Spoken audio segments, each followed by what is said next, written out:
Hello and welcome to my channel. আশা করছি সবাই অনেক ভালো আছেন। তো আজ আমি আপনাদের সাথে শেয়ার করব আমাদের বাঙালিদের খুবই পছন্দের ইলিশ মাছের একটি রেসিপি, আর সেটার আমি নাম দিয়েছি ইলিশ মাছের ঝাল বা স্পাইসি ইলিশ কারি।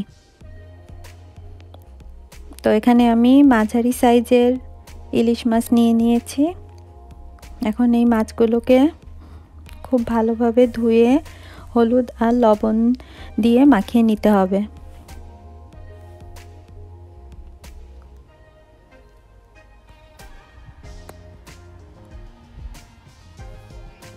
আর এখানে একটা বাটিতে নিয়ে নিচ্ছি জিরা আর দিয়ে দেব কাঁচামরিচ। যেহেতু এটা স্পাইসি, তো বেশ অনেকগুলোই কাঁচা মরিচ এখানে ইউজ করব।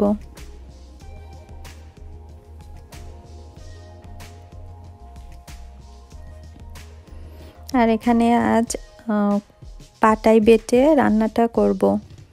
আপনারা সবাই জানেন পাটায় মশলা বেটে সেই মশলা দিয়ে রান্না করলে সেই খাবারের টেস্ট খুবই ভালো হয়। যেহেতু পাটায় বাটতে একটু কষ্ট হয়, তবে রান্না করলে টেস্টটা খুবই ভালো আসে। তো এখানে জিরা আর কাঁচামরিচ বাটা হয়ে গেছে, এখন একটা বাটিতে তুলে রাখছি। এখন আবার এখানে দিয়ে দিচ্ছি সরিষা, হলুদ, লবণ আর কাঁচামরিচ। তো সরিষার সাথে যদি লবণ আর হলুদ দিয়ে বাটা হয় তাহলে রান্না করলে সরিষাটা আর তেতো লাগে না। তো এগুলো সবগুলো এখন কিছুটা পানি দিয়ে খুব ভালোভাবে আবার বেটে নিতে হবে।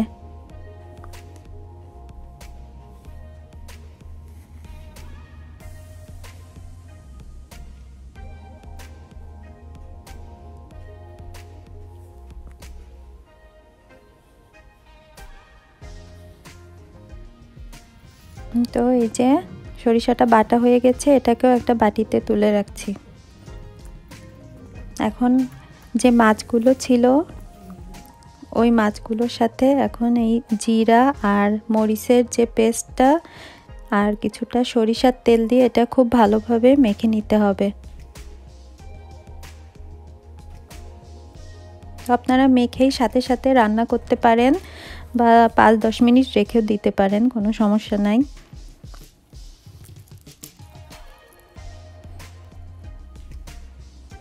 এখন এখানে কড়াইতে তেল দিয়ে দিয়েছি আর দিয়ে দিচ্ছি জিরা। তো জিরাগুলো খুব ভালোভাবে ফুটে উঠলে দিয়ে দেব ম্যারিনেট করে রাখা মাছগুলো।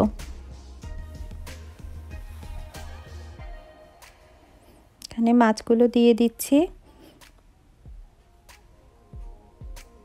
তো আপনারা মাছের কালার আনার জন্য কিছুটা শুকনো মরিচের গুঁড়া দিতে পারেন। এখানে আমি সামান্য একটু শুকনো মরিচের গুঁড়া ইউজ করেছি, তবে পুরো রান্নাটাই কিন্তু কাঁচা মরিচ দিয়ে করছি। তো এখন এই মাছগুলোকে তেলের সাথে খুব ভালোভাবে মিশিয়ে নিতে হবে। খুব বেশিক্ষণ না, 3-4 মিনিট ভাজলেই হবে।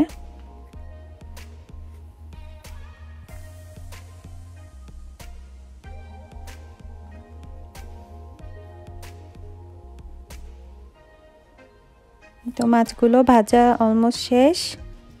এখন অ্যাড করে দিতে হবে পরিমাণ মতো পানি।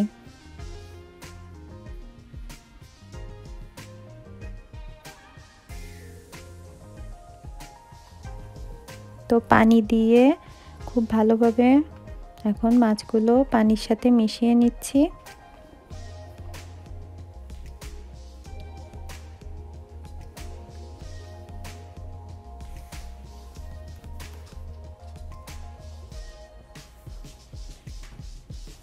তো আরও কিছুটা পানি অ্যাড করে দিলাম, কারণ এই রান্নাটা একটু ঝোল ঝোল হবে এজন্যে।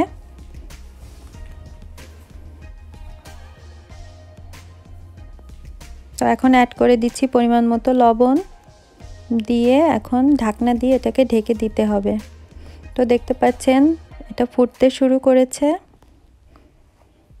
এই পর্যায়ে আমরা আগে থেকে যে সরিষাটা বেটে রেখেছিলাম তার ভিতর কিছুটা সরিষার তেল দিয়ে খুব ভালোভাবে মিশিয়ে নিতে হবে।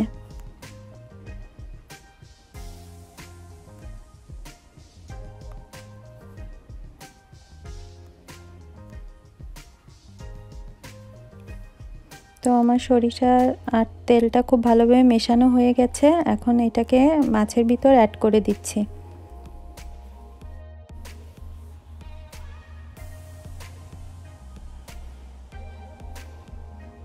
তো সরিষা অ্যাড করা হয়ে গেলে খুব বেশিক্ষণ রান্না করা যাবে না, 5-6 মিনিট খুব রান্না করলেই হয়ে যাবে।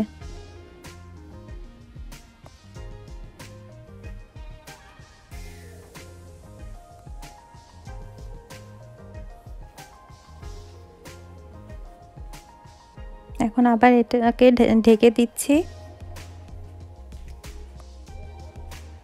তো আমার রান্না অলমোস্ট শেষের পথে।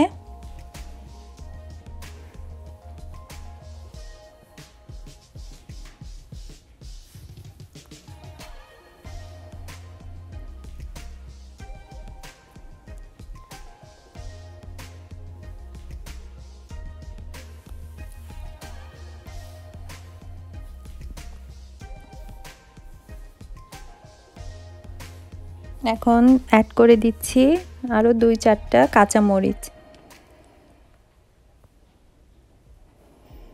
তো আমার রান্না শেষ। তো তৈরি হয়ে গেল খুবই মজাদার আর সুস্বাদু ইলিশ মাছের ঝাল।